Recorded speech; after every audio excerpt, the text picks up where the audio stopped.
इस हफ्ते पाकिस्तान में बहुत कुछ हुआ है। रोजाना मैं जब 12 घंटे की ब्यूटी स्लीप पूरी करके उठते साथ ही मोबाइल उठा के देखती हूँ तो डेली कोई ना कोई खबर पड़ी नजर आती है। पहले तो भाई हुआ था कनाडा में अवार्ड शो। हमारा हर एक सेलिब्रिटी वहाँ पहुंचा हुआ था। जिनको अवार्ड मिले थे वो इस तरह से जश्न मना रहे थे जैसे अवार्ड नहीं मिला बल्कि जन्नत में जाने का टिकट मिल गया है कि कम चुक के रखो जन्नत ਤੁਹਾਡੀ है। इस बार भी हमें नंगे कंधे नजर आए और इस बार भी बच्चों वाली डांस परफॉर्मेंसेस देखने को मिली। अब लेकिन इस बार ना इन लोगों ने अवाम से रच के गालियां खाई हैं जिसपे मुझे बहुत खुशी है। अब ये तुम्हें भी पता है और मुझे भी पता है कि पहले इन्होंने सादा शो करना था जब अवाम से लानते और गालियां पड़ी कि भाई मुल्क में फ्लड आया हुआ है। उधर बाहरले मुल्क से एंजेलिना बाजी आई हुई है सैलाब का पानी निकालने। उधर से मुफ्ती बैंक भी पाकिस्तान पहुंचे हुए हैं। तो भला हमारे सेलिब्रिटीज इतने सफेद खून के कैसे हो सकते हैं कि तुम लोग मस्तियां करने कनाडा जा रहे हो, वो भी नाच गाना करने। भाई 2 मिनट के लिए पोस्टपोन ही कर देते हैं। टिकट थोड़ी मौत दा टाइम करीब आया है। ये सुनने के बाद इन्होंने कहा कि नहीं हम तो शेयर करेंगे, जो भी कमाई होगी ना उसका कुछ % हमने फ्लड को डोनेशंस में देना है। लेकिन इससे कोई फर्क नहीं पड़ा क्योंकि इस पर भी इनकी बहुत बेइज्जती हुई। फैंसी बंदरो, कनाडा जाने की जरूरत ही क्या थी, घर में कर मर लेते जो भी करना था। इतनी महंगी तो तुम लोगों की टिकटें हैं, वहाँ रहना भी तुमने 7 स्टार होटल्स में होता है। कोई शर्म कर लो, किसको पागल बना रहे हो। फिर इन्होंने क्या किया कि पूरे अवार्ड शो का रेवेन्यू, टिकटों के पैसे, डिजाइनर कपड़ों पर ऑक्शन के जो पैसे, सबको जो भी मिलना था ना, इन्होंने कहा कि हम सैलाब वालों को दे देंगे, अब हमारी जान छोड़ दो। अब दूसरी साइड में पाकिस्तान में क्रिकेट टूर्नामेंट्स हो रहे हैं पर चलो एटलीस्ट तो पाकिस्तान के अंदर हो रहे हैं और प्लेयर्स कहीं बाहरले मुल्क नहीं जा रहे और यहाँ से भी सैलाब के लिए पैसे इकट्ठे हो रहे हैं स्पॉन्सर्स की तरफ से और जो एंटरटेनमेंट भी मिल रही है। इस मामले में हदीका क्यानी पर ना बड़ा प्यार आया मुझे यार। वो बंदी पहले दिन से एक्टिव है, उसने शो अटेंड नहीं किया, उसने इंस्टाग्राम पे कोई जवली नहीं मारी, सही ग्रेसफुल बंदी है यार वो। लेकिन पर होने को कौन टाल सकता है। अवार्ड शो तो किसी का बाप नहीं रुकवा सका और उसका रेवेन्यू अल्लाह जाने फ्लड विक्टिम्स तक पहुंचना भी है कि नहीं। जैसे कि आज तक जितनी भी फंड रेजिंग हुई है उसमें से कितना असल में लोगों तक पहुंचा ये अल्लाह ही जानता है। वैसे हरकत ये बहुत ही बुरी थी। ये ऐसे ही है जैसे कि एक खानदान में एक भाई का जवान बेटा मर जाए और दूसरा भाई दूसरे ही दिन अपने बेटे की शादी रख ले। बातें करने को ये सेलिब्रिटीज बहुत आगे होते हैं लेकिन परफॉर्मेंस जीरो। एक जेस्चर नहीं शो कर सके कि देखो भाई हमारे अवार्ड्स का टाइम हो गया लेकिन हम इसको पोस्टपोन कर रहे हैं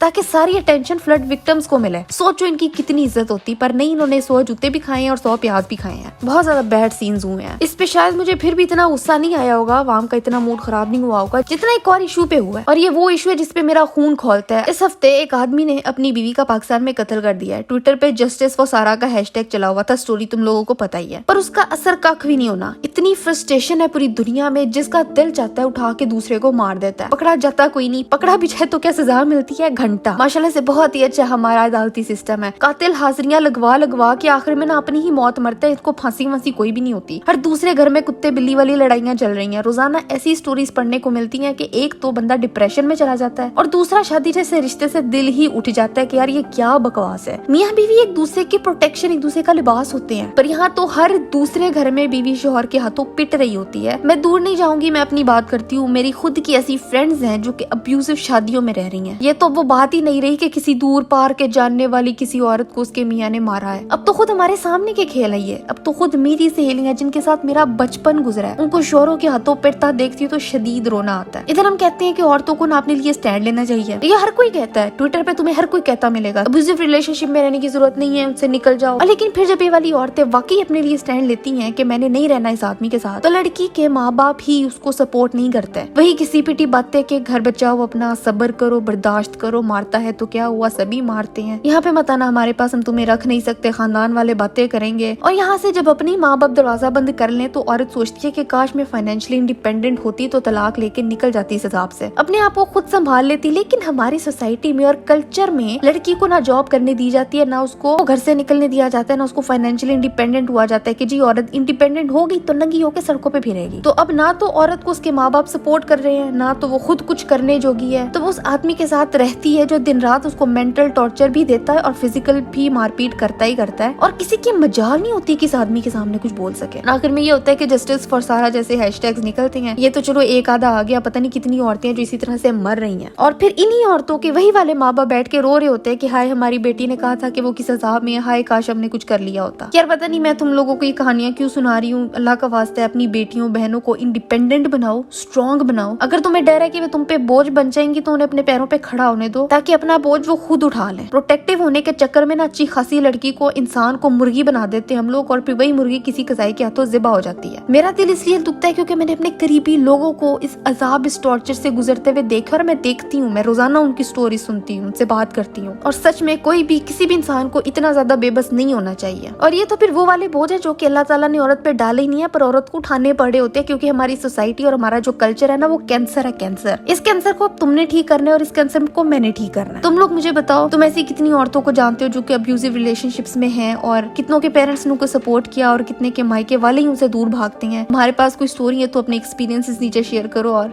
आज के लिए बस इतना ही था। मैं मिलती हूँ तुमसे अगली वीडियो में एक नए टॉपिक के साथ।